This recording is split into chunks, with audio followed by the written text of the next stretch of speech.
This is back to my master-slave configuration with the Pico 2W on the left acting as a master, the Pico 2040 on the right acting as the slave, and they're communicating via an SPI protocol, those four wires that you see here, red, blue, yellow, green.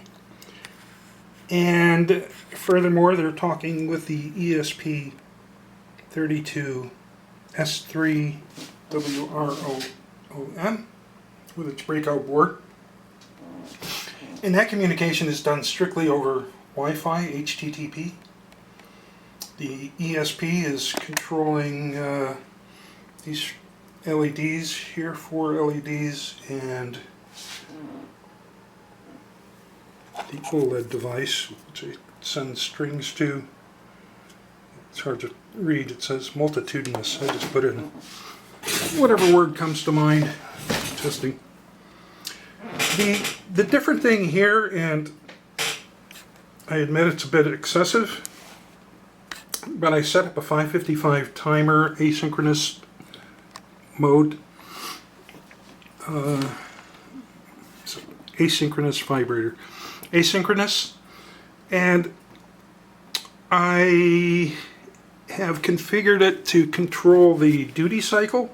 So you can see there's a green LED there, and it's flashing at the beat of the 555, and I've controlled it such that the duty cycle is just has a short on period and the remainder is off, so it has a low duty cycle ratio, and that's important to get this right. I've tried different duty cycles, and if you have like 2080, you know, that I would work with that or thereabouts. I'm going to show you some code and how I handle the rising and falling edges and the detection in code. But the 555, we're taking the output from the 555 and it's going to pin GPIO1. So physical pin 1 is of course GPIO0 on the Raspberry Pi. Physical pin 2 is GPIO1. So this red wire here is connected to the second pin, which is GPIO1. Third one is ground. And GPIO3, which is pin number 4, that is, I'm just using that as an output, an indicator output. Now, the master slave, do you see these LEDs? The blue one on the left, which belongs to the Pico 2W, the master. The yellow one on the right, which belongs to the Pico. So the master is sending the clock signal to the Pico, and I'm indicating the clock by the two LEDs here. And you can see they're properly in sync.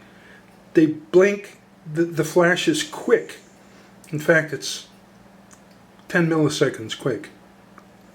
And the remainder of the cycle is off. Now, so we're getting the duty cycle, we're getting the frequency, the clock frequency from the 555 timer, and I can change that of course by adjusting these trim pots. There's a trim pot there, there's two of them. Control the frequency and the duty cycle, and let's see what happens here if I just change that. Does speed up a little, slows down. I like to keep it at about a second, the frequency at about 1 hertz or thereabouts. And the reason is I don't want to overdrive any of these right now. I will when I test them. And I know there are failures, and there are a couple failures to this system. So originally what I had was a software duty cycle. I could set sleep MS to 1,000 microseconds, and that's 1 second, or 3,000 for every 3 seconds, and that's the rate at which it would talk to the Pico, and also send the updates to the ESP. And I thought, what if we want to control the timing externally through something other than software, programming it into the Pico 2W. We'll take an input pin on the Pico 2W and get the output from a 555 timer or any kind of pulse generator, waveform generator, and use that, and that's exactly what we're doing. What are the applications of this? I don't know. This is all just theoretical and experimental, but that's what we're doing here, is we're controlling the master-slave clock cycle using an external trigger, in this case the 555 timer. So I am now going to show you how that works in the software.